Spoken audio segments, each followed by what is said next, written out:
नमस्कार दोस्तों। साथियों, उत्तर प्रदेश के मुख्यमंत्री योगी आदित्यनाथ हैं जो बनारस वालों को हड़काने और धमकाने गए हैं। सबसे पहले डीएम ने धमकाया, उसके बाद ऊपर से आदेश आया, फिर सीएम धमकाने गए हैं, धमकी दे रहे हैं मुकदमे की, केस की। आखिर इसकी जरूरत क्यों पड़ी? तो साथियों, आप सब जानते हैं कि बनारस में मणिकर्णिका घाट है जो सदियों पुराना, हमारे पुराणों वेदों तक में वर्णित घाट है, जिसे महाशमशान भी कहा जाता है, जहां की चिता कभी बुझती नहीं है। आदिकाल से वहां चिता कभी बुझी नहीं। बाढ़ आए, तूफान आए, आंधी आए, सर्दी हो, गर्मी हो, वहां लगातार चिताएं जलती रहती हैं और आसपास से कई जिलों और प्रदेशों के लोग वहां आकर के, लोगों को यह मान्यता है कि वहां अगर किसी का क्रियाकर्म, अंतिम क्रिया होगी तो आदि मोक्ष को प्राप्त होगा।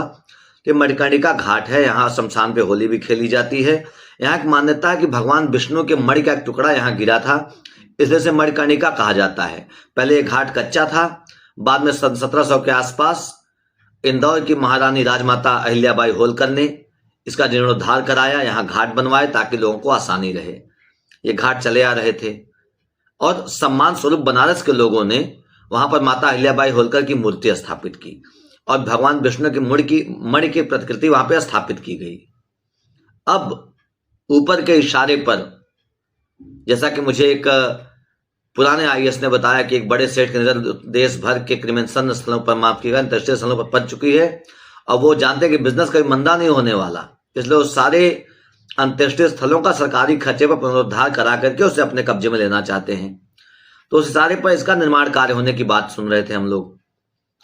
तो यहाँ पे बुलडोजर, हाईवे से बड़े बड़े उपकरण चलने लग गए और चलाने वालों को क्या मतलब, वहां की श्रद्धा से, वहां की आस्था से। जब बुलडोजर चला तो वहां पर सबसे पहले तो मणि टूटी, उसके बाद माता अहिल्याबाई होलकर की मूर्ति टूटकर मलबे में दब गई। तमाम देवी देवताओं के सैकड़ों साल पुरानी मूर्तियां मलबे में पड़ी हुई थी। कुछ मलबा नावों से उठा करके उस पार ले जाकर के फेंक दिया गया, लेकिन तमाम भक्तों ने, श्रद्धालुओं ने, बनारस के स्थानीय लोगों ने जब इसको देखा तो उनसे बर्दाश्त नहीं हुआ और उन्होंने वीडियो बनाए। उस वीडियो में साफ साफ दिखाया किस तरह माता अहिल्याबाई होलकर की मूर्ति, भगवान विष्णु के मणि की प्रतिकृति, जिसके नाम पर मणिकर्णिका घाट पड़ा है, तमाम पुरानी मूर्तियां, मंदिर के ध्वंसावशेष, मंदिर के भग्नावशेष, वहां मलबे में कचरे में पड़े हुए लोग पैर रख के पानी में जा रहे थे, नाव पर जा रहे थे। जब फोटो वायरल हो गई तो लोगों में गुस्सा आया, लोगों ने इसका विरोध करना शुरू किया, काम रुका।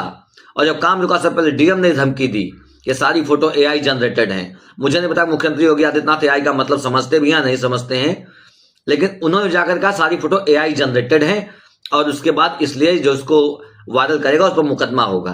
और इस पर हमारे दोस्त ने, हमारे साथी ने, जिन्होंने किस फोटो को वायरल किया था, सबसे पहले दुनिया की निगाह में इस बात को लेकर के आए थे और इस बात को उनको बधाई देता हूं, प्रणाम करता हूं कि बनारसियत को मैं नमस्ते करता हूं कि आप बनारस के सच्चे बेटे हैं, जिन्होंने बनारस के सम्मान को दिखाया कि किस तरह पैरों तले कुचला जा रहा है।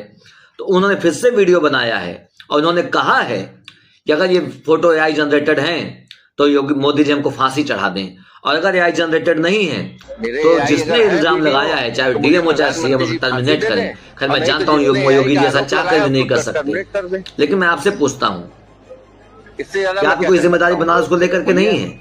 खैर बनारस लोगों ने तो अपना फांसी चढ़ने को फैसला सुना दिया था लोकसभा चुनाव में। वो तो किसी अधिकारी, आत्मा बेच चुके अधिकारी का कौशल रहा कि फिर से राज में आ गए बेशर्मा लोग। साफ था कि आपने तो लेकिन मैं आपसे कहना चाहूंगा कि योगी आदित्यनाथ जी धमकी किस बात की दे रहे हैं आप? कौन सी लैब में आपने टेस्ट लेके आई जनरेटेड फोटो है? और मैं एक मांग करता हूं बनारस वासियों की तरफ से कि अगर ये फोटो एआई जनरेटेड है और आप कह रहे हैं कि आप और आपका डीएम कह रहा है कि आपने असली फोटो को म्यूजियम में संरक्षित करके रखा हुआ है, तो एक बार उस फोटो के, इस मणि की प्रतिकृति को आप ला करके जनता के सामने दिखा दीजिए।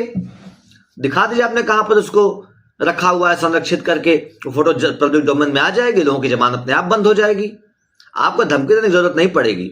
मैंने सुना तमाम 8-10 लोगों को मुकदमे भी दर्ज हो गए हैं। तो योगी आदित्यनाथ जी, मुकदमों का क्या है? मुकदमे तो आपके ऊपर बहुत सारे थे, आपने खुद पे हटा लिए। तो जो आदमी अपने ऊपर से मुकदमे हटा सकता है, तो जनता की बात करने वालों के ऊपर से मुकदमे तो बहुत सारे लोग ऐसे हैं जो हटवाने को तैयार रहेंगे। माननीय राष्ट्रीय समाजवादी पार्टी अखिलेश यादव ने पूछा क्या किस एआई लैब में आपने फोटो को टेस्ट करवाया? कैसे आपने कह दिया फोटो एआई जनरेटेड है? आप संत हैं, भगवा पहनते हैं, आपको झूठ बोलना शोभा नहीं देता, आप लगातार झूठ पर झूठ बोले जा रहे हैं। साफ साफ आप पूरा बनारस इस समय थूक रहा है आप लोगों पर कि कितना बड़ा झूठा आदमी। साफ साफ की फोटोज को, वीडियोज को एआई जनरेटर बता के आप जान छुड़ा ले रहे हैं।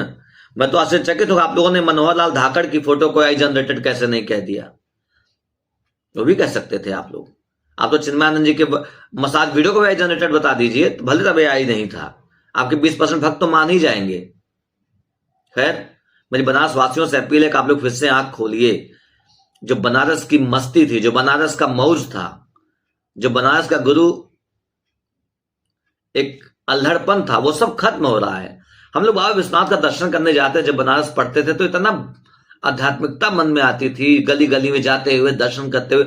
आज आप जाइए, आपको मंदिर में जाने की नहीं बल्कि होटल में जाने की फीलिंग आती है। ज्यादा पैसा दीजिए, ज्यादा बड़ा दर्शन, 10,000 दीजिए बड़ा दर्शन, 300 दीजिए छोटा दर्शन। दुकान बना दिया मंदिर को इन लोगों ने।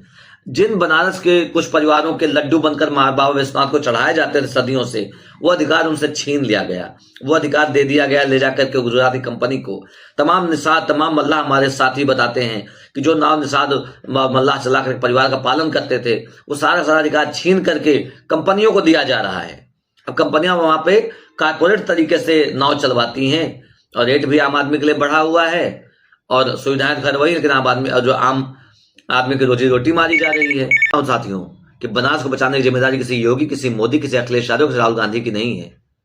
मोदी गुजरात से आए, गुजरात चले जाएंगे तो कहते हैं मैं उठा के चला जाऊंगा। योगी जी उत्तराखंड से भाग के आए, मठ में जगह मिल गई, मठ में बैठ गए, उन्हें बनारस से क्या लेना देना। अखिलेश यादव जी इटावा के आवाज उठा सकते हैं, विपक्ष में, राहुल गांधी विपक्ष में है, लेकिन असली बनारस आपका है। बनारस बनाने की जिम्मेदारी आपकी है, बनारस वालों की है।